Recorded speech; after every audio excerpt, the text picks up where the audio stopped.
Halo Sobat Sambat, somebody who will not economize will have to agonize. Seseorang yang tak mau berhemat harus menderita, kata Confucius. Jadi itu kata-kata yang pernah gue denger dan gue diajarin hidup berhemat dari kecil. Cerita pengalaman disuruh hemat papa krep, itu bokap gue sendiri sih. Perilaku hidup hemat tersebut biasa orang menyebut frugal living. Frugal living adalah gaya hidup hemat di mana seseorang secara sadar mengelola dan mengurangi pengeluaran mereka dalam berbagai aspek kehidupan sehari-hari. Tujuannya adalah untuk menghemat uang, mengurangi hutang, dan hidup lebih sederhana. Frugal living melibatkan kebiasaan mengatur anggaran dengan cermat, membeli barang-barang dengan bijak, dan menghindari pemborosan yang tidak perlu. Berikut adalah beberapa contoh praktik frugal living.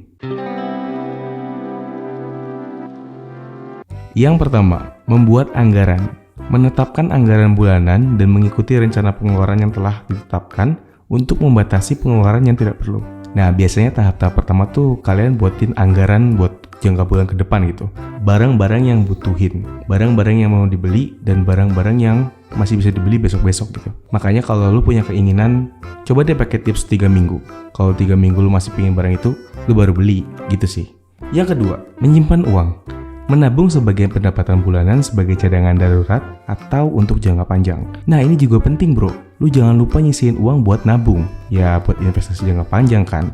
Atau keperluan yang tiba-tiba harus dikeluarkan. Yang ketiga, membandingkan harga. Mencari informasi dan membandingkan harga sebelum membeli barang atau jasa. Memanfaatkan diskon, penawaran, atau kupon untuk mendapatkan harga terbaik. Ini sih kehidupan anak kos banget ya. Zaman gue dulu kuliah sering banget gue beli sampo yang sekitarnya selisih harga tuh cuma 5.000 atau 4.000. Cuma, tapi besar. Lu better pakai itu deh. Ya paling ketombean dikit sih, nggak ding canda. Intinya lu harus tetap membandingin harga biar pengeluaran lu nggak bocor. Yang keempat, menghindari pemborosan makanan. Perencanakan makanan sebelumnya, membeli hanya apa yang diperlukan, memanfaatkan makanan yang tersisa, dan membawa bekal dari rumah untuk menghindari pemborosan makanan. Jadi gini, gue sewaktu kuliah, gue sering banget bawa bekal. Gue gak peduli di EC segala macem, karena mereka gak bisa. Pada akhirnya gue apa? Gue pernah spend duit sekitar 600.000 cuma sebulan, dan itu di wilayah Yogyakarta. Yang bilang Yogyakarta murah, lu boleh datang ke Yogyakarta ya. Intinya lu harus menghindari pemborosan makanan. Yang kelima, meminimalisir pembelian barang mewah. Mengurangi pembelian barang mewah yang tidak terlalu penting, seperti gadget terbaru, pakaian bermerek, atau barang-barang mahal lainnya. Ini nih kebiasaan anak muda ya. Ini kebiasaan kalau lu masih muda ya, lu masih menggebu-gebu untuk membelikan sesuatu gitu.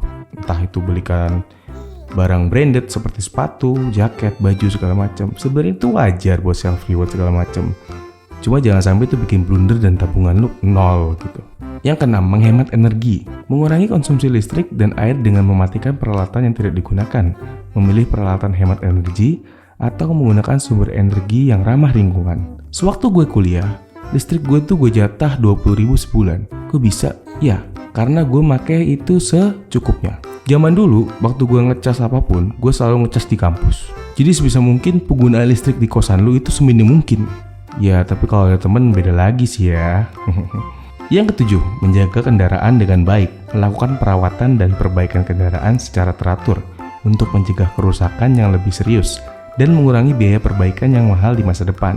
Gini mas bro, lu kan yang cowok ya, kalau yang dengerin cewek beda lagi. Buat cowok-cowok di luar sana yang punya motor, lu mesti rawat deh. Minimal maksimal 1 bulan lu ke bengkel buat ganti oli.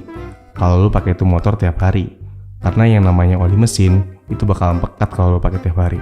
Dan ngaruh ke performa, otomatis bensin lu bakal lebih irit kalau lu teratur ganti oli. Yang ke-8, menggunakan transportasi umum atau bersepeda. Mengurangi penggunaan mobil pribadi dan memilih transportasi umum atau bersepeda sebagai alternatif yang lebih hemat. Jadi gue punya temen di ibu kota yang tiba-tiba hobinya di sepeda. Dan itu keren banget bro. Gue rasa itu bakal menekankan banget di pengeluaran bensin terutama. Dan bakal segerin badan lo yang kerja kantoran dan gak ada waktu buat olahraga. Cocok banget. Yang 9, meminimalisir langganan dan langganan streaming. Meninjau langganan bulanan seperti TV kabel, layanan streaming, atau keanggotaan klub olahraga. Dan membatasi hanya pada yang benar-benar diperlukan. Nah, ini penting juga nih buat kalian yang suka langganan Netflix, itu masih wajar sih sebenarnya sih. Cuma lu yang suka hobi nge-gym berlangganan untuk keanggotaan klub olahraga seperti itu, Lu harus bener-bener perhatiin bahwa pengeluaran lu di situ signifikan atau tidak. Kalau memang di situ dirasa masih bisa tercukupi, lu enjoy, lu aman. Yang ke-10, memanfaatkan barang bekas. Membeli barang-barang bekas atau mengikuti prinsip daur ulang untuk menghemat uang dan mengurangi dampak lingkungan. Contoh memanfaatkan barang bekas, misal lu datang ke acara thrifting. Di situ lu bisa nemu-nemu baju-baju yang masih layak pakai dan branded dan masih terjangkau harganya. Namun perlu diingat bahwa frugal living bukan berarti hidup dalam kemiskinan atau menahan diri dari kebutuhan dasar, atau jahat pada diri sendiri malahan. Melainkan lebih berkaitan dengan memprioritaskan pengeluaran, menghindari pemborosan, dan hidup secara bijak dengan sumber daya yang ada. Enaknya sambat apa lagi ya hari ini?